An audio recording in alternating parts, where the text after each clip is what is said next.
झारखंड लोक सेवा आयोग की जो मुख्य परीक्षा का पाठ्यक्रम है भारतीय इतिहास का, उसमें प्राचीन भारत के अंतर्गत जो मौर्य साम्राज्य का जो आपका चैप्टर है, जो छठा नंबर टॉपिक है, उसमें मौर्य साम्राज्य है और मौर्य साम्राज्य के विस्तार के बारे में हम लोगों ने पढ़ चुका है। अब जो है हम लोग मौर्य साम्राज्य के विस्तार के बाद जो टॉपिक है वह है कलिंग युद्ध और उसका प्रभाव। तो कलिंग युद्ध और उसके प्रभाव को हम लोग इसके बाद पढ़ लेंगे। अभी हम लोग थोड़ा सा पढ़ लेते हैं अशोक का धम्म। अशोक का धम्म, देखिए अभी जिस टॉपिक पर अशोक का धम्म जो आपका टॉपिक है आपके मुख्य परीक्षा में, उसमें एक साथ उस बहुत बड़ा वीडियो हो जाएगा, इसलिए मैंने वीडियो को अशोक के धम्म को ब्रेक करके बनाया है। तो अभी जो हम जिस पर चर्चा करने जा रहे हैं कि प्रश्न अगर क्वेश्चन होता है कि अशोक के धम्म का आशय स्पष्ट करें, या अशोक के धम्म के बारे में परिचय देते हुए धम्म को अशोक ने क्यों शुरू किया उसके बारे में प्रकाश डाले। बात समझ रहे हैं? क्वेश्चन क्या होगा कि अशोक का जो धम्म है, अशोक ने उस धम्म को क्यों शुरू किया, इस पर उसके पृष्ठभूमि पर हम लोग चर्चा करेंगे। अशोक के धम्म की पृष्ठभूमि को बताएं। क्वेश्चन होगा अशोक के धम्म की पृष्ठभूमि को बताएं, ठीक, पर चर्चा करें। अशोक के धम्म की पृष्ठभूमि पर चर्चा करें, यह आपका क्वेश्चन है जिस पर हम लोग डिस्कस करने जा रहे हैं। आप जैसा मैं पढ़ा रहा हूं उसी को आप परीक्षा में लिखने की कोशिश कीजिए, उसको नहीं तो कुछ ज़्यादा इधर उधर करने की जरूरत नहीं है। जितना लिखा रहा हूं उसको आप प्रैक्टिस करके उसको अपना बना लीजिए, ठीक है। तो आपको स्टार्टिंग करना है। विश्व इतिहास में अशोक की ख्याति, विश्व इतिहास में अशोक की ख्याति चक्रवर्ती सम्राट से कहीं ज्यादा उसकी धम्म नीति को लेकर है। विश्व इतिहास में अशोक की ख्याति चक्रवर्ती सम्राट से कहीं ज्यादा उसकी धम्म नीति को लेकर है। विश्व इतिहास में अशोक की ख्याति, विश्व इतिहास में अशोक की ख्याति चक्रवर्ती सम्राट से कहीं ज्यादा उसकी धम्म नीति को लेकर है। इतिहासकारों के बीच इस धम्म नीति को लेकर गहन चर्चा है। विश्व इतिहास में अशोक की ख्याति चक्रवर्ती सम्राट से कहीं ज्यादा उसकी धम्म नीति को लेकर है। विश्व इतिहास में अशोक की ख्याति चक्रवर्ती सम्राट से कहीं ज्यादा उसकी धम्म नीति को लेकर है। इतिहासकारों के बीच इस धम्म नीति को लेकर गहन चर्चा है। इतिहासकारों के बीच इस धम्म नीति को लेकर गहन चर्चा है। कुछ इतिहासकारों के अनुसार धम्म बौद्ध धर्म का ही दूसरा रूप है। कुछ इतिहासकारों के अनुसार धम्म बौद्ध धर्म का ही दूसरा रूप है, तो कुछ ने इसे मनमाने ढंग से बनाया हुआ शाही सिद्धांत कहा है। विश्व इतिहास में अशोक की ख्याति चक्रवर्ती सम्राट से कहीं ज्यादा उसकी धम्म नीति को लेकर है। विश्व इतिहास में अशोक की ख्याति चक्रवर्ती सम्राट से कहीं ज्यादा उसकी धम्म नीति को लेकर है। इतिहासकारों के बीच इस धम्म नीति को लेकर गहन चर्चा है। इतिहासकारों के बीच इस धम्म नीति को लेकर गहन चर्चा है। कुछ इतिहासकारों के अनुसार धम्म बौद्ध धर्म का ही दूसरा रूप है। कुछ इतिहासकारों के अनुसार धम्म बौद्ध धर्म का ही दूसरा रूप है, तो कुछ ने इसे मनमाने ढंग से बनाया हुआ शाही सिद्धांत कहा है। तो कुछ ने इसे मनमाने ढंग से बनाया हुआ शाही सिद्धांत कहा है। कुछ इतिहासकारों के अनुसार धम्म बौद्ध धर्म का ही दूसरा रूप है। कुछ इतिहासकारों के अनुसार धम्म बौद्ध धर्म का ही दूसरा रूप है, तो कुछ ने इसे मनमाने ढंग से बनाया हुआ शाही सिद्धांत कहा है। वास्तविक वस्तुस्थिति पता लगाने के लिए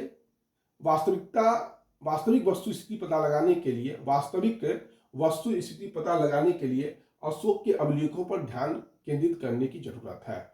वास्तविक वस्तुस्थिति पता लगाने के लिए अशोक के अभिलेखों पर ध्यान केंद्रित करने की जरूरत है।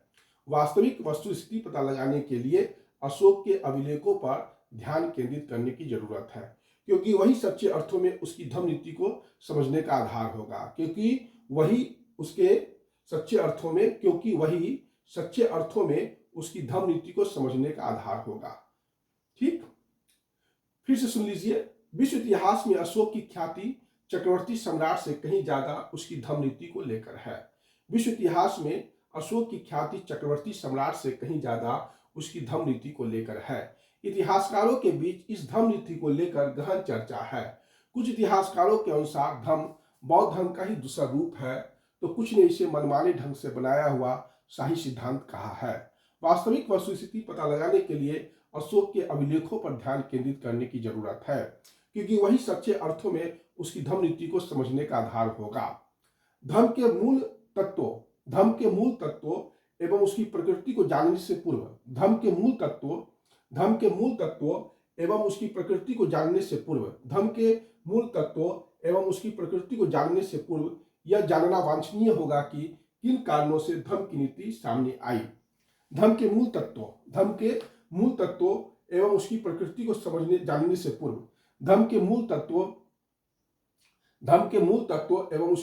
को जानने से पूर्व धर्म के मूल तत्वों एवं उसकी प्रकृति को जानने से पूर्व यह जानना वांछनीय होगा कि किन कारणों से धर्म की नीति सामने आई।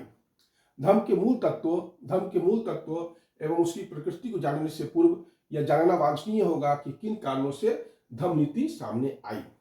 ठीक, अब पृष्ठभूमि आपको लिखना है। ठीक, पृष्ठभूमि में धर्म को प्रभावित करने वाले कारक क्या क्या है?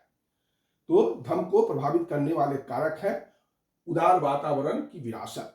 पहला पॉइंट बनेगा, फिर से सुन लीजिए, कि विश्व इतिहास में अशोक की ख्याति चक्रवर्ती सम्राट से कहीं ज्यादा उसकी धर्म नीति को लेकर है। इतिहासकारों के बीच इस धर्म नीति को लेकर गहन चर्चा है। कुछ इतिहासकारों के अनुसार धर्म बौद्ध धर्म का ही दूसरा रूप है, तो कुछ ने इसे मनमाने ढंग से बनाया हुआ शाही सिद्धांत कहा है। वास्तविक वस्तुस्थिति पता लगाने के लिए अशोक के अभिलेखों पर ध्यान केंद्रित करने की जरूरत है, क्योंकि वही सच्चे अर्थों में उसकी धर्म नीति को समझने का आधार होगा। धर्म के मूल तत्वों एवं उसकी प्रकृति को जानने से पूर्व यह जानना वांछनीय होगा कि किन कारणों से धर्म की नीति सामने आई। अब लिखना है धर्म को प्रभावित करने वाले कारक, अर्थात धर्म की पृष्ठभूमि क्या है, उसको प्रभावित करने वाले कारक क्या है, उसको हमको चर्चा करना है। तो पहला कारक है उदार वातावरण का विरासत। पहला कारण क्या है? पृष्ठभूमि क्या है? धर्म की पृष्ठभूमि या धर्म को प्रभावित करने वाले कारक, एक ही बात है। धर्म की पृष्ठभूमि या धर्म को प्रभावित करने वाला कारक में पहला कारक है उदार वातावरण की विरासत। धर्म की पृष्ठभूमि या धर्म को प्रभावित करने वाले कारक में पहला कारक कौन है? उदार वातावरण की विरासत। धर्म की पृष्ठभूमि या धर्म को प्रभावित करने वाले कारक में पहला कारण है उदार वातावरण का विरासत। ठीक, पहला पॉइंट क्या है? उदार वातावरण की विरासत। धर्म की पृष्ठभूमि या धर्म को प्रभावित करने वाले कारक में पहला कारक है उदार वातावरण की विरासत। अशोक जिस वातावरण में रहा था उसने उसे स्वतंत्र रूप से विचार करने की शक्ति दी। अशोक, उदार वातावरण की विरासत में लिखना है आपको, अशोक जिस वातावरण में रहा था उसने उसे स्वतंत्र रूप से विचार करने की शक्ति दी। अशोक जिस वातावरण में रहा था उसने उसे स्वतंत्र रूप से विचार करने की शक्ति दी। मौर्य शासकों का यूनानियों से घनिष्ठ संबंध कायम हुआ था। मौर्य शासकों का यूनानियों से घनिष्ठ संबंध कायम हुआ था। यह प्रक्रिया चंद्रगुप्त से अशोक तक अबाध गति से कायम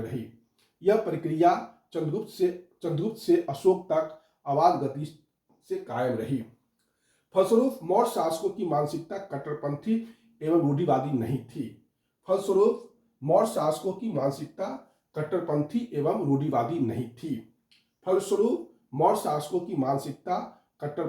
एवं रूढ़िवादी नहीं थी। चंद्रगुप्त मौर्य जैन धर्म को मानने वाला था, वहीं बिंदुसार आजीवक धर्म को मानने वाला था। चंद्रगुप्त मौर्य जैन धर्म को मानने वाला था, वहीं उसका पुत्र बिंदुसार आजीवक धर्म को मानने वाला था। लेकिन इन शासकों ने अपने धार्मिक विचारों को जनता पर थोपने का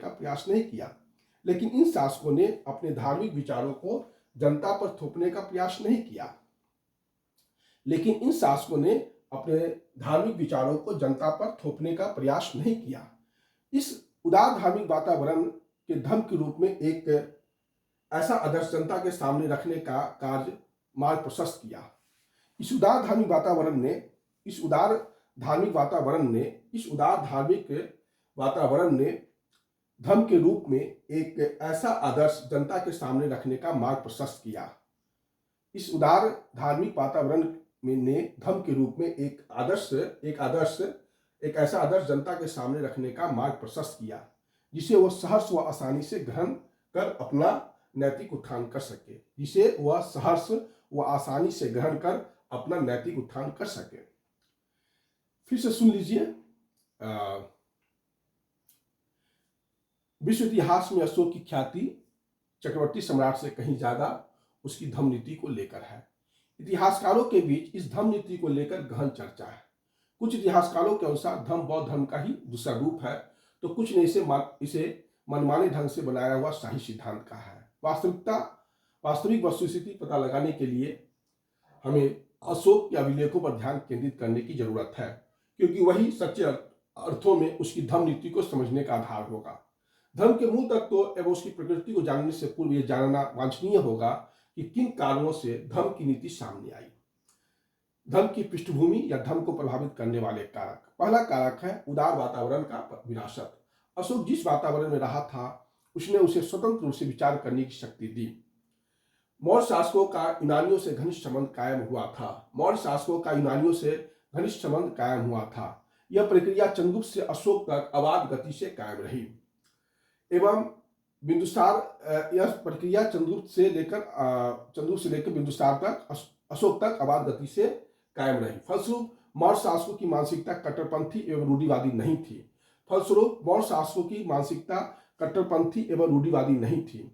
चंद्रगुप्त मौर्य जैन मतानुयायी था एवं बिंदुसार आजीवन धर्म को मानने वाला था, लेकिन इन शासकों ने अपने धार्मिक विचारों को जनता पर थोपने का प्रयास नहीं किया।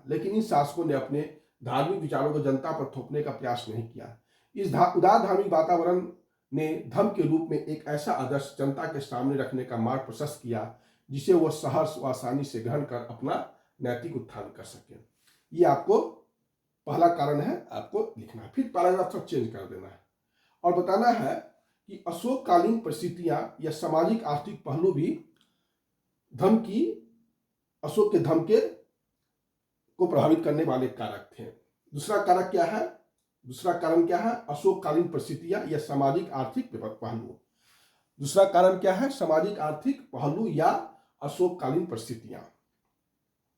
पहला कारण है उदार वातावरण का विरासत और दूसरा कारण क्या है? अशोककालीन परिस्थितियां या सामाजिक आर्थिक पहलू। अशोककालीन परिस्थितियां या सामाजिक आर्थिक पहलू। इसको थोड़ा पैराग्राफ चेंज करके आप लिखेंगे तो अच्छा रहेगा। दूसरा कारण क्या है? अशोककालीन परिस्थितियां या सामाजिक आर्थिक पहलू। अशोक के समय का मगध संक्रमण की अवस्था से गुजर रहा था।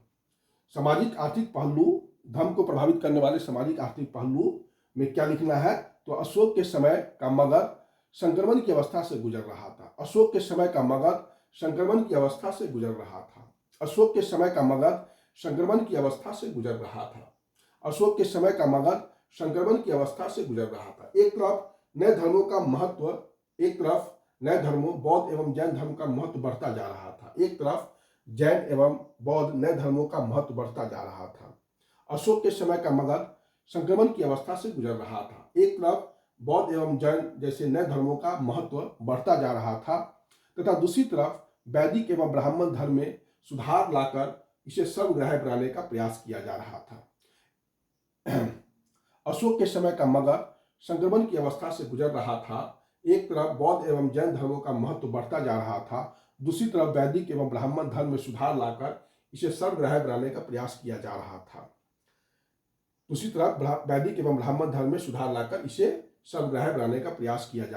ऐसी स्थिति में सामाजिक वातावरण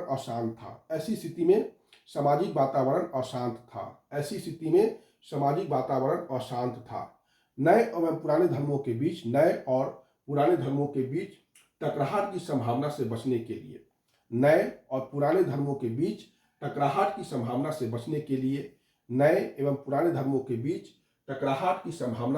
के लिए सामाजिक एकता बनाए रखने के लिए नए एवं पुराने धर्मों के बीच टकराहट की संभावना से बचने के लिए सामाजिक एकता बनाए रखने के लिए अशोक ने मध्यम मार्ग का प्रतिपादन किया। नए एवं पुराने धर्मों के बीच टकराहट से बचने के लिए और टकराहट की संभावना से बचने के लिए सामाजिक एकता को बनाए रखने के लिए अशोक ने मध्यम मार्ग का प्रतिपादन किया, जो धम्म के रूप में सामने आया, जो धम्म के रूप में सामने आया।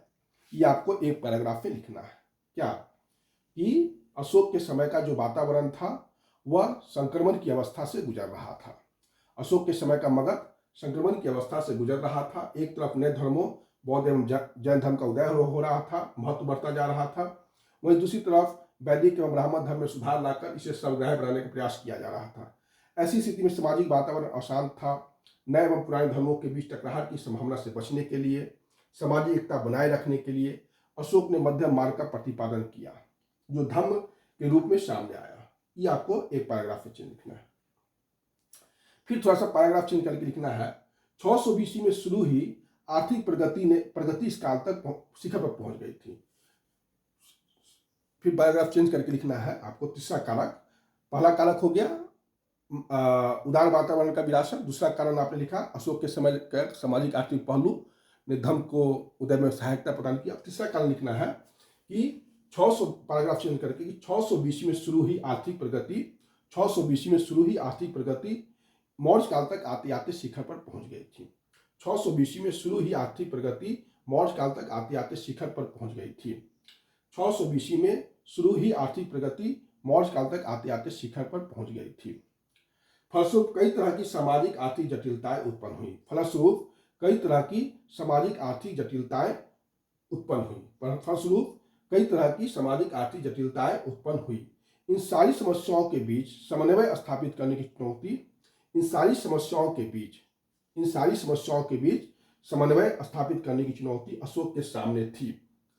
600 BC में शुरू ही पैराग्राफ चेंज करके लिखना है। जो तीसरा कारण है धर्म के उदय की पृष्ठभूमि का, उसको पैराग्राफ में लिखना है। पैराग्राफ चेंज करके 600 BC में शुरू ही आर्थिक प्रगति इस काल में अपने शिखर पर पहुंच गई थी, मौर्य काल में शिखर पर पहुंच गई थी। फलस्वरूप कई तरह की सामाजिक आर्थिक जटिलताएं उत्पन्न हुई। इन सारी समस्याओं के बीच समन्वय स्थापित करने की चुनौती अशोक के सामने थी और अशोक ने धर्म के रूप में इस चुनौती का समाधान प्रस्तुत किया। इन सारी फलस्वरूप कई तरह की सामाजिक आर्थिक जटिलताएं उत्पन्न हुई। सारी समस्याओं के बीच समन्वय स्थापित करने की चुनौती अशोक के सामने उत्पन्न हुई और अशोक ने धर्म के रूप में इस चुनौती का समाधान प्रस्तुत किया। राज्य व्यवस्था की अनजटिलताएं थी।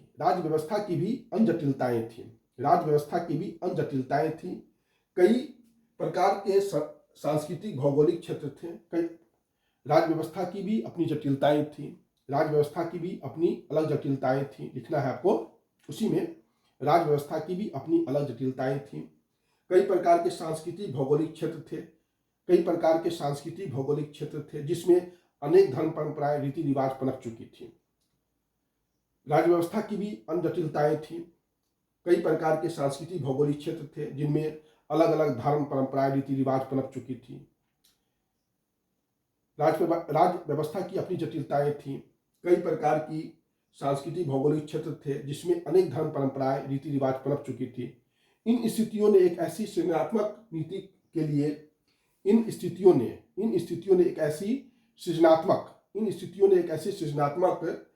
के निर्माण एवं क्रियान्वयन की आवश्यकता थी। इन स्थितियों में एक ऐसी सृजनात्मक नीति के निर्माण एवं क्रियान्वयन की आवश्यकता थी। इस स्थिति में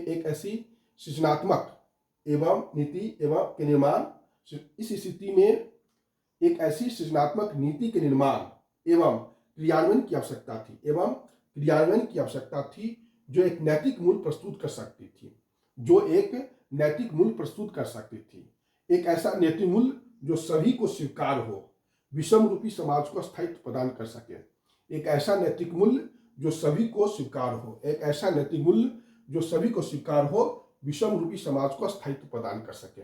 ये आपको एक पैराग्राफ में लिखना है। फिर पैराग्राफ चेंज कर दीजिएगा और लिखिएगा धम्म अशोक के समय मौर्य साम्राज्य इतना विशालकाय हो चुका था। पैराग्राफ चेंज करके लिखना है अशोक के समय मौर्य साम्राज्य इतना विशालकाय हो चुका था कि उसकी सुरक्षा के केवल दो ही उपाय थे। मौर्य साम्राज्य, अशोक के समय मौर्य साम्राज्य इतना विशालकाय हो चुका था कि उसकी सुरक्षा के लिए केवल दो ही उपाय बचे थे।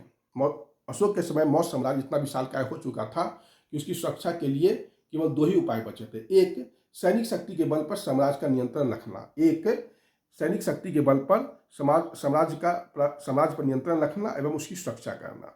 अशोक के समय मौर्य साम्राज्य बहुत बड़ा हो चुका था, बहुत विशालकाय हो चुका था और उसकी सुरक्षा के अब केवल दो ही उपाय बचे थे। एक, सैन्य शक्ति के बल पर साम्राज्य को पर नियंत्रण रखना और उसकी सुरक्षा करना। लेकिन इसमें कठिनाई यह थी कि यह तभी संभव था जब राजा योग्य और शक्तिशाली हो। लेकिन यह तभी संभव था जबकि राजा योग्य और शक्तिशाली हो और इस उपाय में राजकोष पर अत्यधिक बल पड़ता।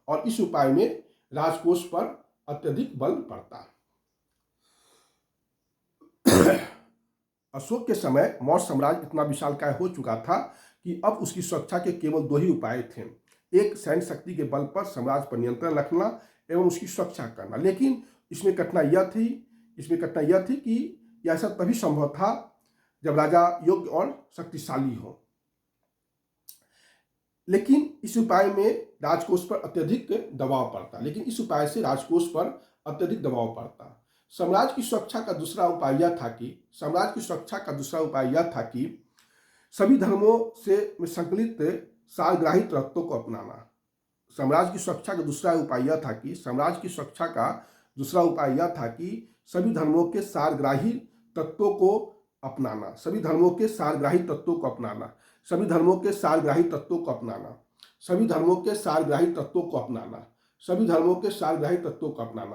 अशोक ने इसे दूसरे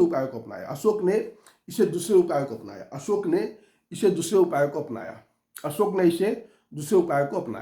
जो ज़्यादा सुगम और लाभदायक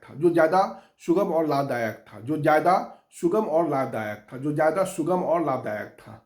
बाद में अकबर ने भी दीन इलाही के माध्यम से यह करने का प्रयत्न किया। तो यह आपको लिखना है। इसमें हमने जो चर्चा किया, मूलतः अशोक के धर्म की पृष्ठभूमि क्या थी या अशोक के धर्म को प्रभावित करने वाले कारक कौन कौन से थे, उस पर हमने चर्चा किया। अगर परीक्षा में पूछे कि अशोक के धर्म को प्रभावित करने वाले कारक कौन कौन से थे, तो आपको यह लिखना है जो हमने ऊपर बताया है।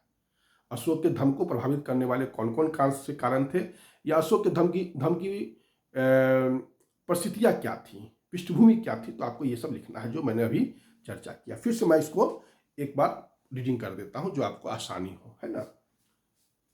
विश्व इतिहास में अशोक की ख्याति चक्रवर्ती सम्राट से कहीं ज्यादा उसकी धर्म नीति को लेकर है। इतिहासकारों के बीच इस धर्म नीति को लेकर गहन चर्चा है। कुछ इतिहासकारों के अनुसार धर्म बौद्ध धर्म का ही दूसरा रूप है, तो कुछ ने इसे मनमाने ढंग से बनाया हुआ शाही सिद्धांत कहा है। वास्तविक वस्तुस्थिति का पता लगाने के लिए अशोक के अभिलेखों पर ध्यान केंद्रित करने की जरूरत है, क्योंकि वही सच्चे अर्थों में उसकी धर्म नीति को समझने का आधार होगा। धर्म के मूल तत्वों में उसकी प्रकृति को जानने से पूर्व यह जानना वांछनीय होगा कि किन कारणों से धर्म की नीति सामने आई। धर्म को प्रभावित करने वाले कारक में पहला कारक उदार वातावरण का विरासत था। अशोक जिस वातावरण में रहा था उसने उसे स्वतंत्र रूप से विचार करने की शक्ति दी। मौर्य शासकों का यूनानियों से घनिष्ठ संबंध कायम हुआ था। यह प्रक्रिया चंद्रगुप्त से अशोक तक आवाज गति से कायम रही। फलस्वरूप मौर्य शासकों की मानसिकता कट्टरपंथी में रूढ़िवादी नहीं थी। चंद्रगुप्त मौर्य जैन मत अनुयायी था एवं विदुषार आजीवन धर्म को मानने वाला था, लेकिन इन शासकों ने अपने धार्मिक विचारों को जनता पर थोपने का प्रयास नहीं किया। उदार धार्मिक वातावरण ने धर्म के रूप में एक ऐसा आदर्श जनता के सामने रखने का मार्ग प्रशस्त किया जिसे वह सहर्ष व आसानी से ग्रहण कर अपना नैतिक उत्थान कर सके। उसके बाद फिर पैराग्राफ चेंज करके थोड़ा सा लिखना है। अशोककालीन परिस्थितियां या सामाजिक आर्थिक पहलू भी धर्म के उदय में सहायक कारण थे। अशोक के समय का मगध, पैराग्राफ चेंज करके लिखना है, दूसरा कारण है। अशोक के समय का मगध संक्रमण की अवस्था से गुजर रहा था। एक तरफ बौद्ध एवं जैन जैसे नए धर्मों का महत्व बढ़ता जा रहा था, दूसरी तरफ ब्राह्मण एवं वैदिक संस्कृति में सुधार लाकर इसे संग्रह बनाने का प्रयास किया जा रहा था।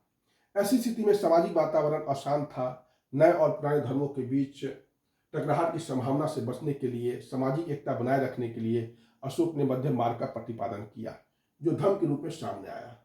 फिर पैराग्राफ चेंज करके लिखना है कि 600 बीसी में, ये तीसरा कारण है धर्म के उदय का कारण, 600 बीसी में शुरू ही आर्थिक प्रगति इस काल में अपने शिखर पर पहुंच गई। फलस्वरूप कई तरह की सामाजिक आर्थिक जटिलताएं उत्पन्न हुई। इन सारी समस्याओं के बीच समन्वय स्थापित करने की चुनौती अशोक के सामने थी और अशोक ने धर्म के रूप में इस चुनौती का समाधान प्रस्तुत किया। राज व्यवस्था की अपनी अन्य जटिलताएं भी थी। कई प्रकार के सांस्कृतिक भौगोलिक क्षेत्र थे जिनमें अनेक धर्म परंपराएं रीति रिवाज पनप चुकी थी। इन स्थितियों में एक ऐसी सृजनात्मक नीति के निर्माण एवं क्रियान्वयन की आवश्यकता थी जो एक नैतिक मूल्य प्रस्तुत कर सकती थी, एक ऐसा नैतिक मूल्य जो सभी लोगों को स्वीकार हो, विषम रूपी समाज को स्थायित्व प्रदान कर सके। यह आपको एक पैराग्राफ लिखना है। फिर थोड़ा सा पैराग्राफ चेंज करके लिखना है कि यह धर्म जो थी वो शासकीय आवश्यकता से भी प्रेरित थी। कारण यह था कि अशोक के समय का साम्राज्य, पैराग्राफ चेंज करके लिखना है, यह अंतिम कारण है, धर्म शासकीय आवश्यकता से भी प्रेरित थी। धर्म, पैराग्राफ चेंज करके लिखिए, धर्म शासकीय आवश्यकता से भी प्रेरित थी। अशोक के समय मौर्य साम्राज्य काफी विशालकाय हो चुका था और इसकी सुरक्षा के केवल दो ही उपाय थे। एक, सैन्य शक्ति के बल पर साम्राज्य पर नियंत्रण रखना एवं उसकी सुरक्षा करना। लेकिन उसमें कठिनाई यह थे कि यह ऐसा तभी संभव था जब राजा योग्य और शक्तिशाली थे और इस उपाय से राजकोष पर अत्यधिक दबाव पड़ता। ठीक, अत्यधिक दबाव पड़ता। समाज की सुरक्षा का दूसरा उपाय यह था कि सभी धर्मों से संबंधित साझग्राही तत्वों को अपनाना, और अशोक ने इस उपाय को अपनाया भी, जो ज़्यादा सुगम और लाभदायक था। बाद में अकबर ने भी दीन इलाही के माध्यम से यह मानने का प्रयत्न किया। बाद में अकबर ने भी दीन इलाही के माध्यम से यह इसी बार को अपनाया।